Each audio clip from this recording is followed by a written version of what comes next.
Hello, hello, hello, friends. It is your boy Jacob here, aka Mr. Mexican Ned Flanders, here reviewing Zack Snyder's Justice League in less than 5 minutes. Now, right off the bat, I'm going to drop the overall score for it, because I hate long-winded reviews that wait until the very end to do so. That's just not my style. With that being said, I'd give the Snyder Cut a solid 4 out of 5. Now that the verdict is out of the way, let's jump into some of the finer details of what the film did right and what its flaws were. As a huge DC fan, when I saw the first Justice League in 2017, I really wanted to love it. But damn, did Joss Whedon fuck that shit up.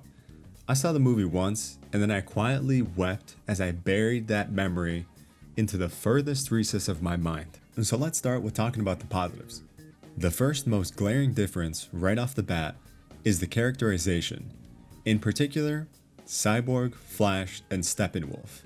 Cyborg in the Joss Whedon version low-key felt like he was just slapped on the last second to meet a diversity quota for the Justice League. This version, however, expands on his character, his family, his background, and his capabilities, and I absolutely loved it.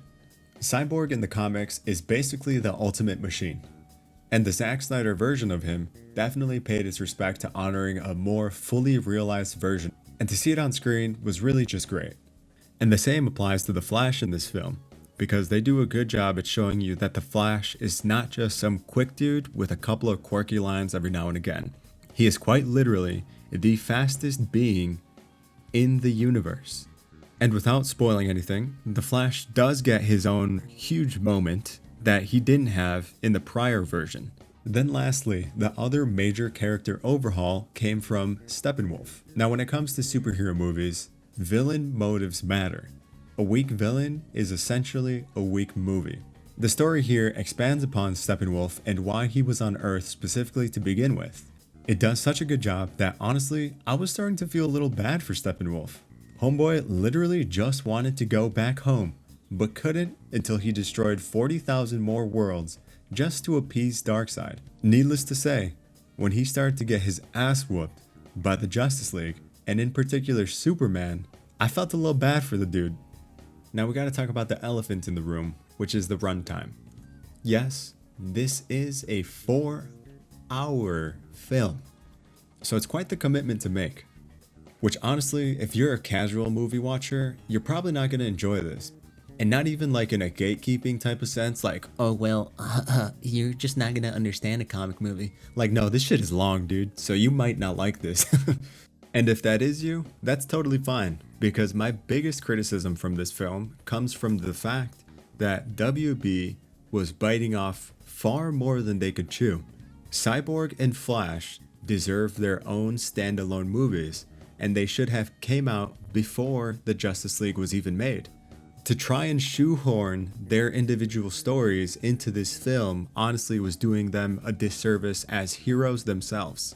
That being said, however, Zack Snyder did the most that he could in giving them characterization and a meaningful impact to the overall story, which I really appreciate. Aside from that, the story overall as to why Batman is looking to form the Justice League to begin with after getting Superman bodied makes total sense. And Steppenwolf's meaningful character arc of wanting redemption no matter the cost really worked well together to set a good pacing where no individual part felt like it dragged on too long. Then lastly, we gotta talk about the most important part of any superhero movie worth its weight in gold, the action.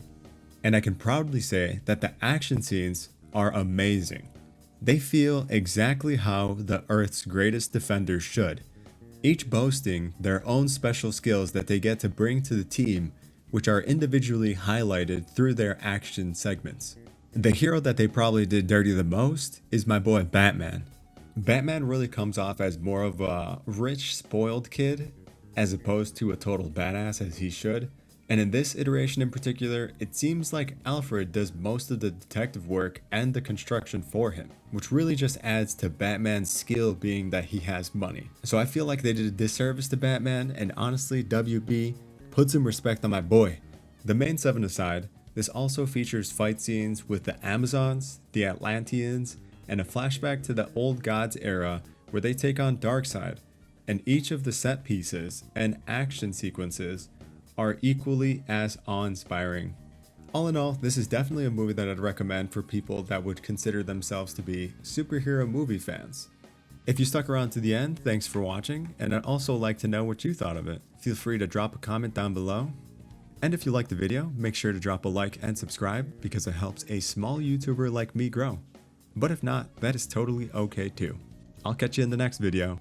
Peace.